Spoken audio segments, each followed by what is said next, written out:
Olha, esse vídeo vai terminar em K-pop em algum momento e eu não quero que isso pareça alguma grande revelação lá pro meio. E a comparação é bem arbitrária também, já que a estrutura desse vídeo tem mais a ver com o caminho que acabou me dando uma luz em como abordar o assunto, que obviamente é impossível de resumir em uma coisa só, K-pop é gigantesco. Então, os filmes que eu vou citar antes vão servir principalmente para a gente delimitar o recorte específico dessa argumentação.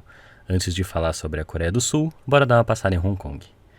The Mission, de 99, foi um dos primeiros filmes que fez principalmente o público ocidental começar a reconhecer o Johnny To autor. Faz sentido porque as coisas são muito controladas aqui mesmo. O filme é sobre um grupo de guarda-costas com a exata missão que tu espera de um grupo de guarda-costas, que é aguardar, aguardar, aguardar e reagir quando algo acontecer.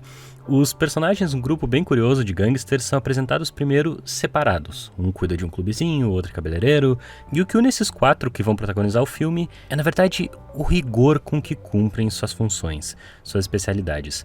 O sucesso da missão depende do reconhecimento e então da confiança de que o outro vai executar com precisão seu papel, rigidez que de certa forma traduz a própria mão pesada com que o Johnny To, diretor do filme, pensa a ação na tela. A abordagem sempre muito controlada, tensa, mas paciente dessa vez, quase minimalista, são tipos típicos do cinema de ação num filme onde na maior parte do tempo nada acontece, contrasta bastante com um outro ambiente onde o Johnny To costuma transitar com frequência. As comédias românticas, recorte que a gente aqui quase nunca associa com o cinema do diretor, ainda que seja responsável por vários dos grandes sucessos comerciais dele, principalmente no mercado asiático. Needing You é o lançamento imediatamente seguinte a The Mission, onde todo exagero é permitido desde que transmita a sensação específica posta em jogo, o que significa que perder algo no chão de um restaurante já é motivo suficiente para coordenar todo um balé pelos pés das mesas. É também um trabalho muito consciente a respeito do imaginário que cerca esses atores estrela que protagonizam o filme, e o controle do diretor se manifesta muito nesses excessos e no movimento praticamente arbitrário entre os registros, ora uma comédia bem pastelão, ora mais engenhoso na ação, se é que dá pra chamar assim, ora mais apaixonado, mas principalmente sempre muito inquieto, estimulante e desavergonhado.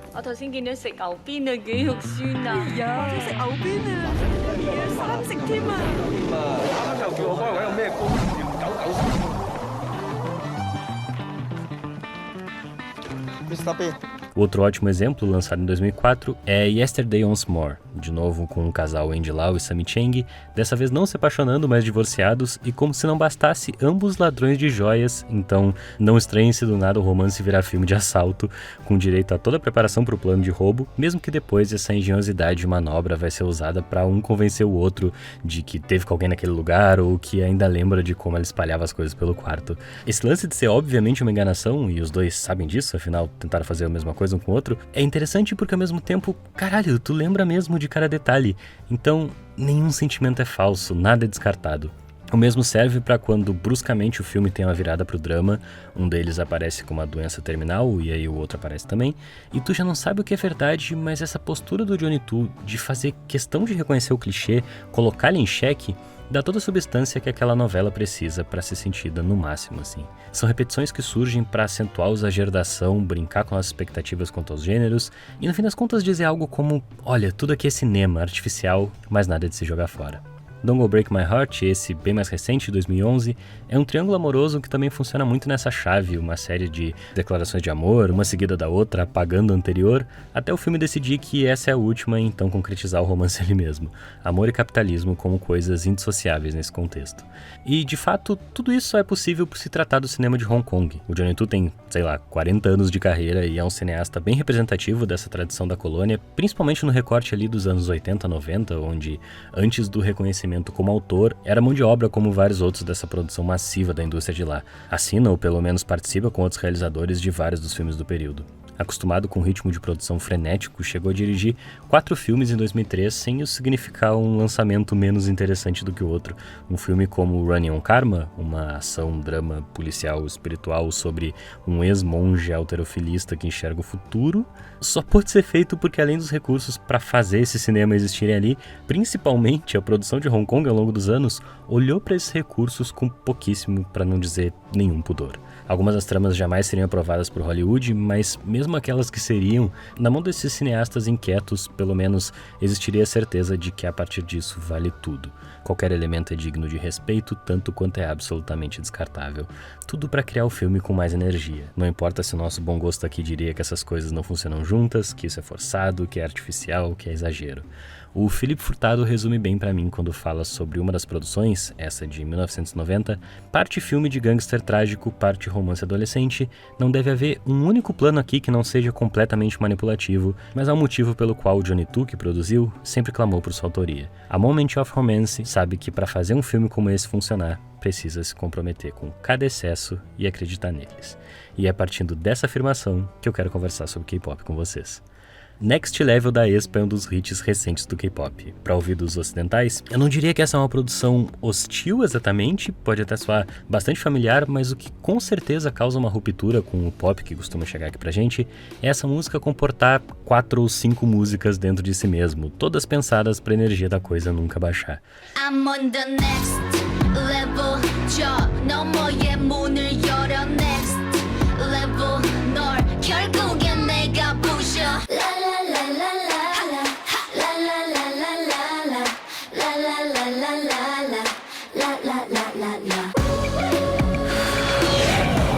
상상도 못한 breakout, 유혹은 깊고 진해. Too hot, too hot. 감당할 수 없는 절망도 내 믿음을 깨지 못해. E não é como se a música tentasse esconder isso, traz pra superfície o quanto essas decisões são deliberadas e pode voltar pra onde quiser quando bem entender. Beat drop. Novice calling. 절대로 뒤를 돌아보지 마라. 광야의 곁은 내지 마라. 중심을 잃고 목소리도 잃고 비난받고 사람들과 멀어지는 착각 속에 언제부턴가 불어내지 않은 신호. 널 파괴하고 말 거야. We want it. Isso sequer é novidade, esse grupo, a aespa, é da literal empresa mais tradicional do K-pop. Essa quebra em particular lembra muito uma do Girl Generation, lá de 2013, e mesmo nessa geração daria pra citar o NCT, como outro grupo que funciona nessa chave de ir adicionando elementos à música, às vezes um alienígena ou outro, pra em certo ponto aglutinar tudo e propor a coisa mais hipnotizante possível.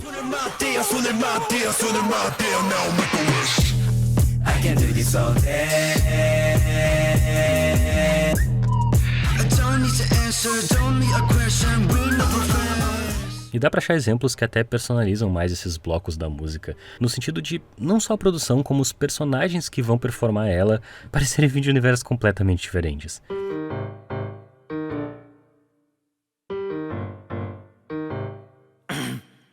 나는 뭐랄까 아주 오래전부터 너를 알아질 게 없는 맘을 가진 너는 마치 뿌리 깊은 나무 같아서 널 사랑하는 기질이 그래 나는 머저리 난 너한테는 거머리 겉절이 이 세상 너 하나면 돼. Não é um lance só de serem vozes diferentes cantando cada parte da música, mas são funções específicas que cada um cumpre, e muito da energia dessas músicas existe no choque do encontro entre uma e outra.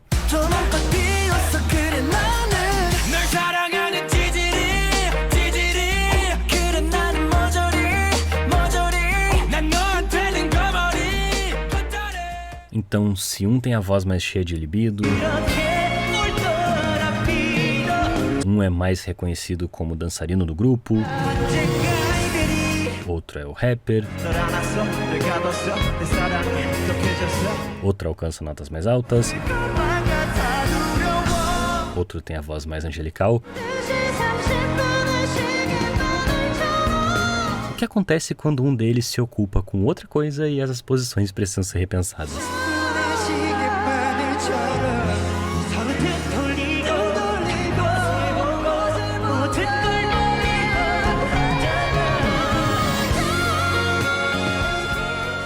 O que eu tô querendo dizer é que a expectativa para como cada parte vai ser reinterpretada por essas diferentes personalidades, tudo isso ali num universo de 3 minutos da música, lidar com essa repetição é parte do processo e do que deixa tão estimulante também.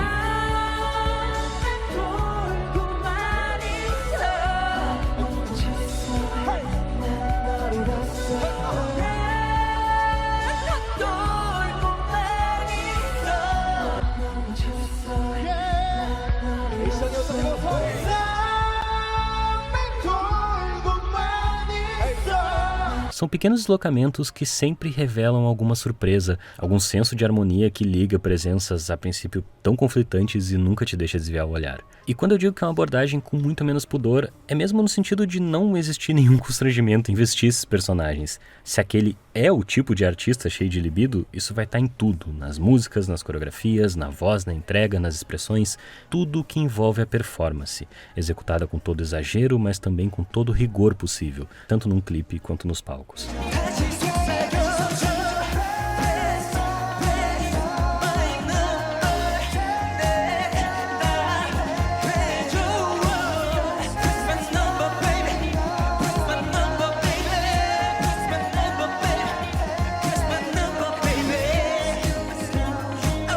Seja dançando ou cantando, o que nunca pode faltar é muita energia envolvida.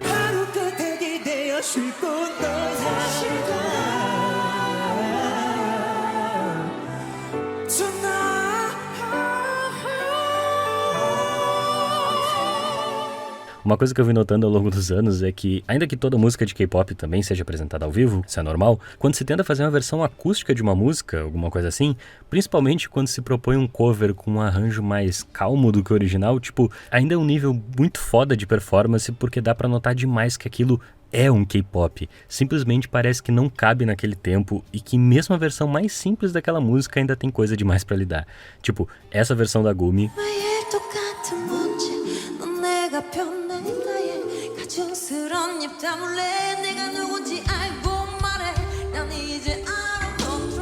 dessa música aqui do G-Dragon.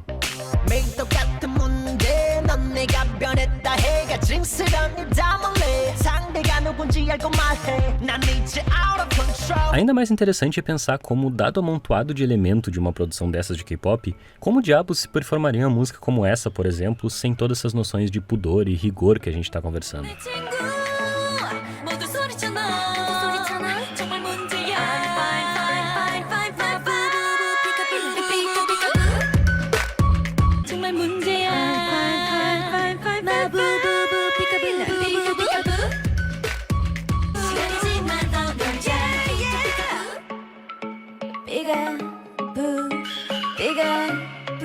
Eu escolhi uma música para encapsular toda essa discussão sobre performance, personagens e até artificialidade, porque originalmente a música já tem um efeito muito invasivo, uma distorção no refrão.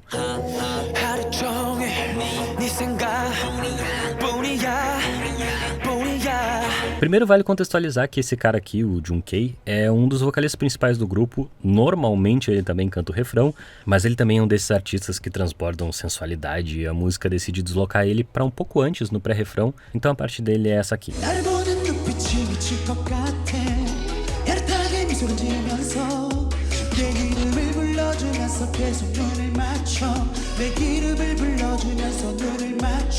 Um dos dois que fica com o refrão é o Nikun. Ele tem uma voz bem característica e vocês vão entender o que isso causa. O ponto é que o final do segundo verso da música joga mais um elemento na performance.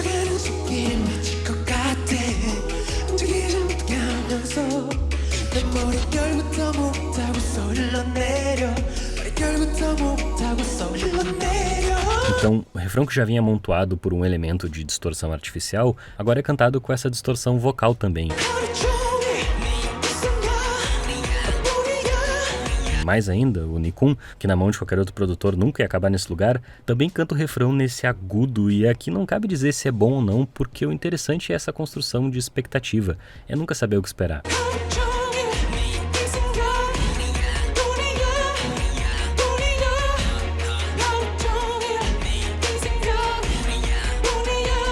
Um outro bom exemplo disso seria o G-Dragon cantando o refrão de Feel, porque sim, mesmo com os dois vocalistas principais que fariam isso muito melhor, mas nunca de maneira tão improvável do lado.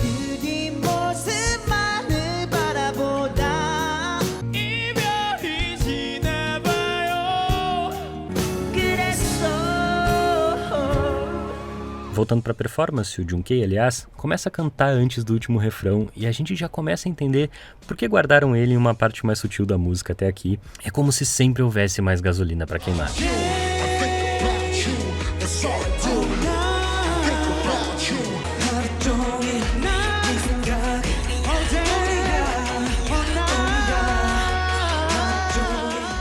Eles acabam exaustos e pudera, tudo isso sem perder a pose por um segundo e dançando com umas cadeiras no palco. Tipo, o 2PM é um grupo formado pelo JYP e tem tudo a ver com ele, porque apesar de K-pop existir sempre muito no e sobre o momento, também tem fortes noções de tradição e grupos da primeira geração, a gente tá na quarta agora, são referenciados até hoje, nada é descartado. Essa é uma ideia essencial aqui.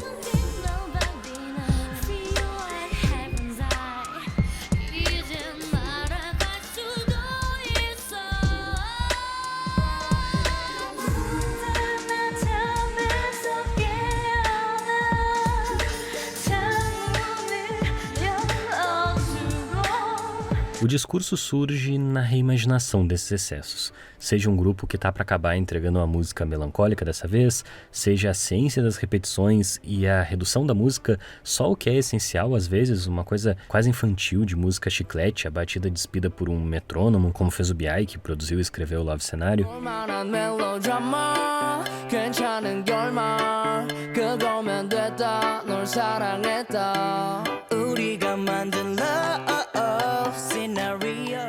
Um caso que eu gosto bastante da Gain, que na metade do clipe de Bloom aparece se masturbando, e então tudo depois disso, mesmo que a exata mesma música, agora parece extremamente sexual, trazendo para a superfície certo erotismo e descoberta da sexualidade que faz muito parte do gênero também.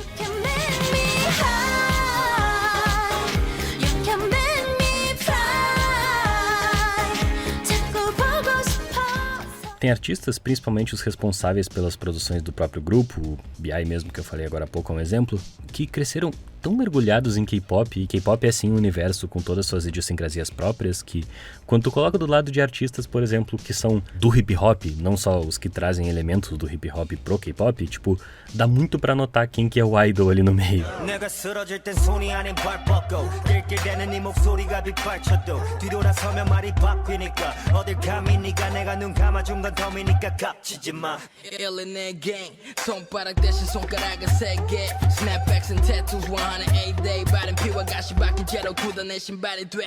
They go 끝까지 도도 헤맨 걸로 홀로 잘 가라 solo ho Get it out 너의 no more trouble Rebel like Dax on your porno 제발 whenever you want 나 두는 움직임 뒤처지는 곳 Cut this dumb is and all I want is murder 적다 생존 더 이상 못해 생존 탈장 유발에는 행복 Cause I'm too nasty for your got this What do you mean bad? I'm sad and I'm mad You think I play pose, I do everything with tons Good at my job, reading book, giving head 여러모로 괜찮은 여자랍니다 모두가 알고 있지 뒤바뀐 세대 위 제트를 이끄는 아이돌 래퍼는 킹인지 퀸인지 그게 누구인지 That's the bridge, she's so windy Oh my god 그냥 달래 쓸어버릴라 Um universo tão intenso que soa ainda mais forte quando o G-Dragon, convidado pela IU na faixa que celebra os 25 anos dela, diz que os 5 anos de diferença entre os dois é tão pouco, mas também tanto ao mesmo tempo. O Taemin, lá do começo, metade da vida como idol, no alto de seus 28 anos é considerado um veterano nessa indústria. Há quem vai lembrar que isso é tudo muito cruel, como se por aqui fosse tão mais fácil e na base dessa pirâmide não fossem pessoas, no fim das contas, como em qualquer outro lugar.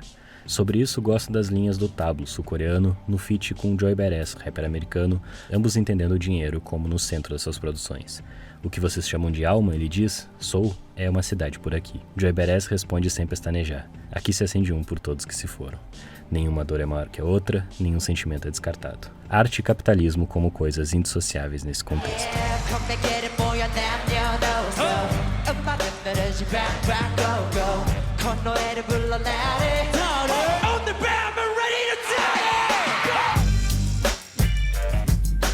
Meu nome é Henrique e eu tive que me segurar pra não encher esse vídeo de mais exemplo do que ele suportava, mas pra quem se interessar, lá no meu Twitter eu vou fixar algumas playlists de K-pop que eu tenho, desde umas mais introdutórias, pra quem quer conhecer, até umas com verdadeiras relíquias que eu fui juntando ao longo dos anos. Tem pra todos os gostos e já me segue lá, eu adoro conversar sobre K-pop, mas é tipo a menor porcentagem do meu público, então sempre flopa quando eu posto alguma coisa. Compartilha esse vídeo com mais gente que gosta de K-pop ou até com quem não gosta também. Esse é um vídeo bem diferente do que se costuma produzir sobre, então eu queria ver a reação do pessoal quanto a isso. Tem os links importantes aí embaixo, no comentário fixado, se inscreve se é novo aqui e até!